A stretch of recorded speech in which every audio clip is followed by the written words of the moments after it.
thousands of cyclists are killed on our roads every year.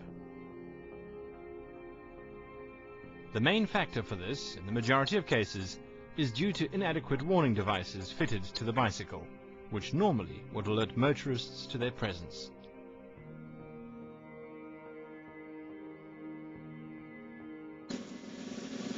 Although bicycles have been around since the 16th century, their basic form and popularity has remained unchanged.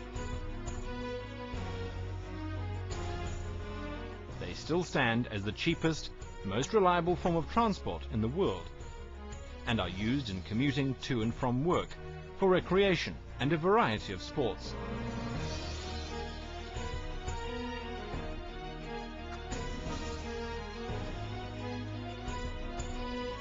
Bicycles, however, have one major disadvantage. Unlike a car, which has a battery, bicycles don't. This reduces their visible presence at night. After a number of close encounters with cyclists in the dark, inventor Vic Thompson became curious of what products were being offered to cyclists to counter this problem.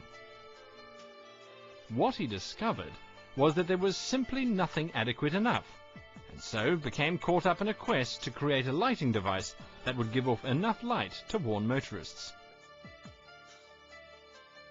Up until now, the most common solution to this problem has been the use of the ordinary reflector. These are situated on either the mudguard or behind the saddle, or in some cases in the pedals of the bicycle. Although these reflectors are relatively effective when in place and in good working order, they are often lost in the glare of an oncoming car headlight or against the background of colored neon lights. The reason these reflectors are ineffective in a backlit situation is because they are relatively static.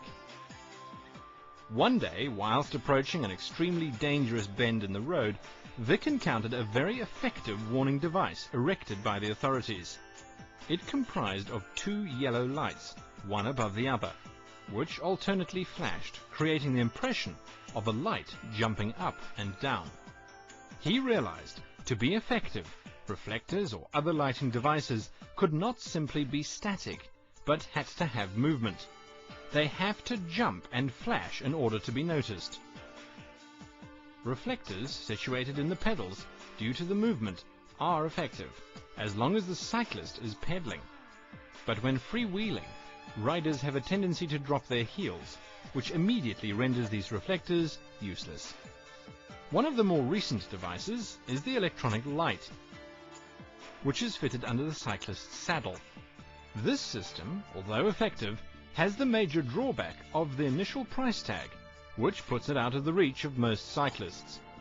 In addition, such a relatively expensive accessory is likely to be stolen should the bicycle be left unattended. A further, more serious drawback is that should the batteries run flat while on the road, the cyclist is left unprotected. Vic's problem then became to create a lighting device that, without the use of batteries, would flash and jump. Thus, the birth of the Firestar. No batteries, no moving parts, inexpensive and easy to install, and for the most part will outlast the bicycle. This is how it works. As the wheel rotates, the various facets of the Firestar, which are set at different angles to one another, catch and reflect the light of any approaching vehicle from any direction, creating the impression of jumping flashing lights. Impossible not to see in any circumstance. The warnings come from all angles.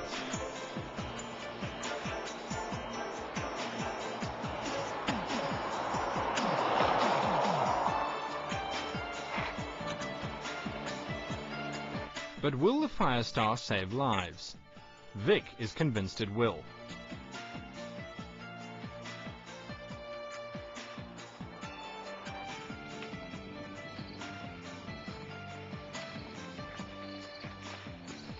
The question is there, in today's market, a big enough demand for bicycle accessories, and in particular the Firestar, to support production? These are some of the statistics that State of the World, World Watch Institute, and Earth Policy Institute have recently published. While in the US only 1% of commuting trips are done on bicycles, in other countries like the Netherlands and Denmark, it is as high as 30%. Germany stands at 22%,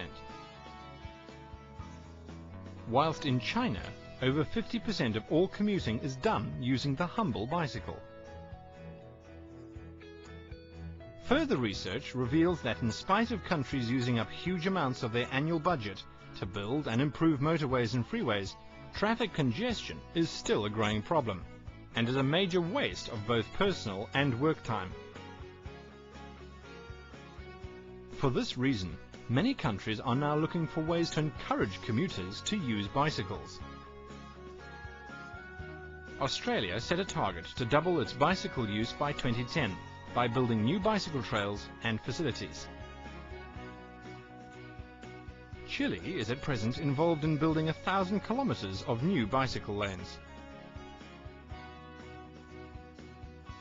Colombia has just completed 300 kilometers of new bicycle paths and has banned motor vehicles in the city centre on holidays and Sundays.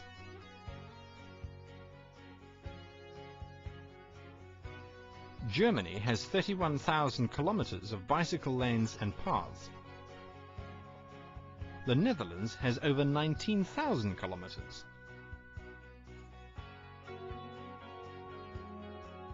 Japan has increased its station bike parking spaces from 600,000 in 1987 to nearly 4.2 million in 2006.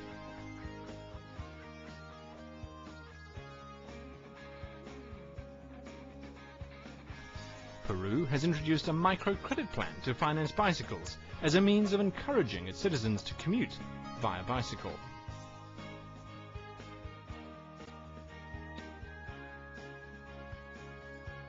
By 2007, the federal government of the United States of America had spent more than $460 million on bicycle and walking facilities.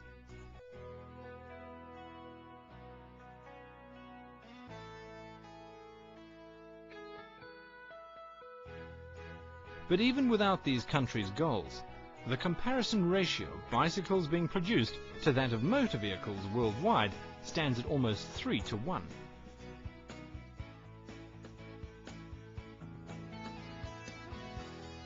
Here is the graph comparison since 1950 between motor vehicles and bicycle manufacture. In 2007, nearly 20 million new bicycles were made in the US alone. These statistics are truly remarkable and guarantees Firestar's success. It is clearly the most effective, practical and inexpensive safety solution in the world. In fact, which bicycle owner can afford to be without its remarkable protection?